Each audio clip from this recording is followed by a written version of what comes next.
12 मार्च 1993 मुंबई अपनी full speed में थी। लोकल ट्रेन्स में लोग लटक कर अपने दफ्तरों की तरफ जा रहे थे। कोलबा के कैफेज में टूरिस्ट चाय पी रहे थे और बीएससी के ट्रेडर्स शेयर्स के दाम ऊपर नीचे करने में लगे हुए थे। और बांद्रा के स्टूडियोज में शूटिंग और ऑडिशन का काम तेजी से चल रहा था।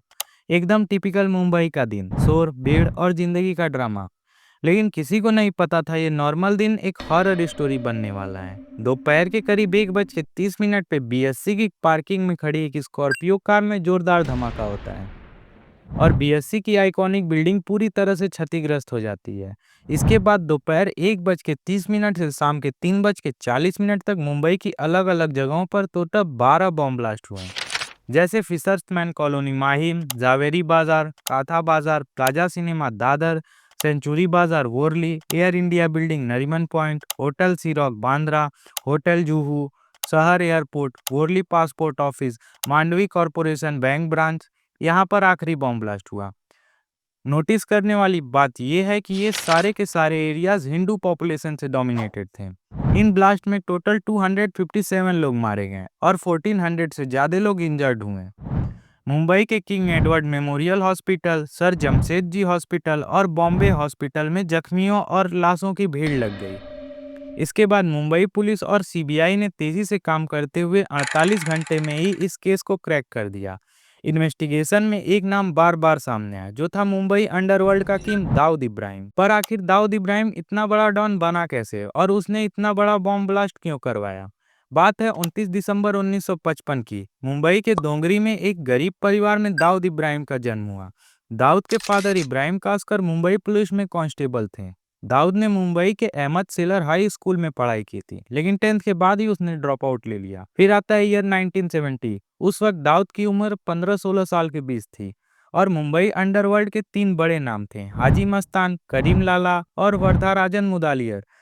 दाऊद का पहला कनेक्शन हाजी मस्तान गैंग के साथ बना। इसके बाद दाऊद इब्राहिम और उसका भाई सबीर इब्राहिम हाजी मस्तान के लिए छोटे मोटे स्मगलिंग के काम करने लगे। ईयर 1977 इमरजेंसी के बाद हाजी मस्तान ने अंडरवर्ल्ड को छोड़ दिया और अपने गैंग को भी डिसबैंड कर दिया। हाजी मस्तान के बाद मुंबई अंडरवर्ल्ड पे पठान गैंग का कब्जा हो गया, जिसका लीडर था करीम लाला। और दूसरी तरफ दाऊद ने अपने भाई साबिर के साथ मिलकर अपना अलग गैंग बना लिया, जो बाद में डी कंपनी के नाम से जाना गया। दाऊद इब्राहिम की डी कंपनी और करीम लाला के पठान गैंग दोनों के बीच वर्चस्व की लड़ाई शुरू हो गई। इसी बीच 12 फरवरी 1981 को दाऊद के भाई साबिर इब्राहिम को पठान गैंग के मान्या सुरवे, अमीरजादा पठान और आलमजेब पठान ने मर्डर कर दिया। साबिर का मर्डर दाऊद के लिए एक बड़ा झटका था, मगर दाऊद पीछे नहीं हटा। उसने अपनी गैंग में नए लोगों को रिक्रूट करना शुरू किया, जैसे अपने भाई अनीस इब्राहिम, छोटा राजन और टाइगर मेमन, और पठान गैंग के स्मगलिंग रूट, हफ्ता वसूली के एरियाज पे अटैक करना शुरू कर दिया।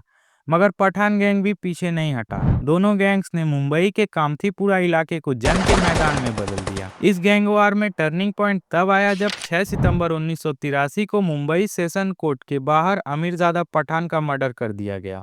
पठान गैंग के लिए एक बड़ा झटका था। इसके बाद पठान गैंग कमजोर होता चला गया और करीम लाला ने अंडरवर्ल्ड की दुनिया से किनारा कर लिया। अब दाऊद और उसकी डी कंपनी मुंबई के अंडरवर्ल्ड के किंग बन गए थे। 1986 में मुंबई पुलिस ने दाऊद को समत खान मर्डर केस में वांटेड बनाया। दाऊद अपने भाई अनीस इब्राहिम, टाइगर मेमन, छोटा राजन और इकबाल मिर्ची के साथ दुबई भाग गया। दुबई जाकर दाऊद ने रियल एस्टेट, होटल और बेटिंग रैकेट्स में पैसा लगाया और दुबई के शेख्स, बिजनेसमैन और पॉलिटिशियन के साथ दोस्ती बना ली और डी कंपनी के नेटवर्क को एशिया, यूरोप और अफ्रीका तक ले गया। इसके बाद 6 दिसंबर 1992 को यूपी के अयोध्या में बीजेपी लीडर लाल कृष्ण आडवाणी, मुरली मनोहर जोशी और उमा भारती के नेतृत्व में एक बड़ी रथ यात्रा निकाली जा रही थी, जिसमें वीएचपी, आरएसएस और बीजेपी के लाखों सपोर्टर्स और कार सेवक इकट्ठा हुए थे। सुबह तकरीबन 10 से 11 बजे कुछ कार सेवक बाबरी मस्जिद के ऊपर चढ़ गए और कुदाल और हथौड़े से बाबरी मस्जिद को तोड़ने लगे और शाम 4:30 बजते बजते मस्जिद का पूरा हिस्सा ध्वस्त कर दिया गया और एक टेम्परेरी रामलला का मंदिर स्थापित कर दिया गया।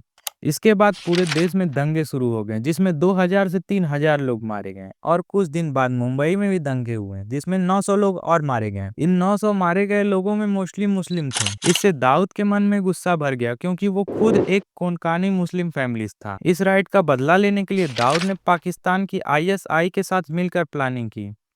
दाऊद ने पैसे और लॉजिस्टिक्स दिए। टाइगर मेमन ने अपने फ्लैट पर आरडीएक्स छुपाया, जो फरवरी 1993 में गुजरात के राजगढ़ के सेखाड़ी डिस्ट्रिक्ट में एक्सपोर्ट किया गया था। कुछ गरीब लोग जो बाबरी मस्जिद के डिमोलिशन से नाराज थे, उनको भी प्लान में शामिल किया गया और इसके बाद 12 मार्च 1993 को मुंबई की अलग अलग जगहों पर टोटल 12 बॉम्ब ब्लास्ट किए गए, जिसकी स्टोरी आप लोगों ने पहले ही सुनी। बॉम्ब ब्लास्ट के बाद मुंबई का अंडरवर्ल्ड दो हिस्सों में स्प्लिट हो गया। छोटा राजन, जो कि डी कंपनी का हिस्सा था, उसने दाऊद का साथ छोड़ दिया क्योंकि वो एक हिंदू था। ब्लास्ट के बाद मुंबई पुलिस ने डीसीपी राकेश मारिया के लीड में एक टीम बनाई, जिसमें 162 पुलिस वालों ने 79 सिटीज में रेड की और 189 सस्पेक्ट्स को पकड़ा गया, जिसमें ज्यादातर टाइगर मेमन के छोटे एड्स थे।